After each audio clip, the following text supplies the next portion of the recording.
an AI pocket assistant. This is the Rabbit R1 that came out early this year.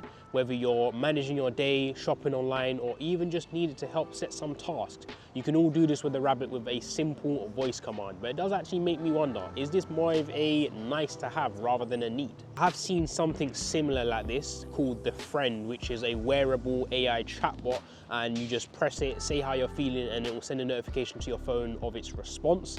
But that's something that we should dig into when it actually gets released. But for now, let's stick to this. I've read and watched countless reviews, but I just think it's time we do our own.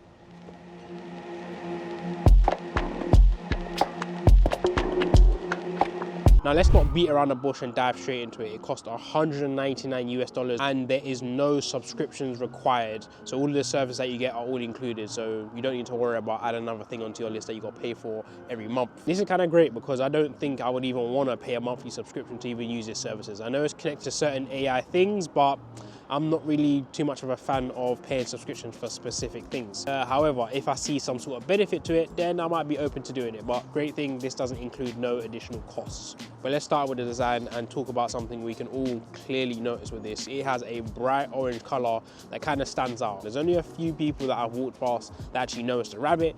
Other people are purely confused about what is this bright squared thing that I actually use and I'm speaking to while I'm walking. Other than that, it's got a nice lightweight feeling to it, got curved edges with a, I would say like a shiny finish. The only downside that I don't like about this is the screen is just very reflective. I don't know the particular word for that, but there's any sort of, you can probably see it here. If there's any sort of light that shines on it, it's just reflecting directly off of it, and I cannot particularly see what is on the screen unless I am not under the sun, then I can obviously clearly see it. But so at the front, we've got a nice size screen there. Unfortunately, it's not touchscreen. At the back, we got the speakers, so you'll be able to hear any response that it gives. Now on the other side to the right, we have the gray button where you'll press that to do any voice commands or even open up the camera. And at the back here, we have the camera that can rotate between facing that way or facing towards you. And then we have the scrolling wheel that's in the middle there, which it has its times when it just feels like it doesn't want to work or it wants to work. And finally, on the other side, we have the area where you put in the SIM card and also the charging slot. Now, let's get a bit more technical with this. So when you're actually speaking to the Rabbit R1, all the answers are being pulled from an AI search engine such as Wolfram, Alpha, and Perplexity AI. Just to give you a bit of breakdown on what each one does, Wolfram is a search engine that answers factual questions by computing data rather than just searching for web links. It can solve mathematical problems, provide data on economics, science, and much more things. Perplexity AI is a search engine that answers users' questions by summarizing information from multiple sources across the web. Now, enough of the technical stuff, and let's move on to the actual camera in itself. You could use this for various different things. If you want to transcribe any text that is in a different language, you can use this to identify any objects. For example, if there's like a unique car that you see that is actually parked up and you want to find the make, model of it, take a picture of it, it will actually tell you. And also you can find things to search and buy online using it. So it does come in handy from time to time when I actually use that. I'm just still trying to figure out, would I rather, like I'll only particularly probably use the camera to do those type of things when my phone can't do it or I don't have my phone with me. So it's just a bit questionable of how much would I really use this on an everyday basis. And if there's some difficult things that I can't find, of course, I'll then resort into using this. There is also something called the magic camera. So when you actually take a photo using this, it will convert it to like the AI version of it. It's like when you use Midjourney, you want to type in a type of picture and it will show you that version as well, which is great when you want to be a bit creative with any type of photography, or I wouldn't even call it photography to be honest, any type of pictures that you actually want to take with this device. In addition to that, it has various different features. One of my favorite being able to seamlessly translate between over 100 languages. But the good thing about this, if you don't know any particular languages, you can just actually use this to translate to anyone else. The bad thing about it is if you're actually trying to learn a language, I wouldn't say to rely on this if there's anything that you don't know. It's probably just a nice to have to translate some words or new words that you may find out. Lastly, I won't go through every little detail, but you can order Ubers, order food, shop on Amazon, check for flights, whatever you would like to do on the internet, you can do with this Rabbit R1 device. Now, I'm still questioning, is it still a nice to have or a need? It's still leaning toward the nice to have side, as I don't really see this replacing my phone, where there's certain times that this will give me a response that takes so long to come back that I could have easily just taken out my phone already and got the answer for myself. So we'll see. Now, moving on to the downsides of actually having a Rabbit R1 that I've personally experienced. Now, when I first had this, it took like 2-3 minutes for it to give me some information when I was asking it to search for flights from Toronto to Dubai.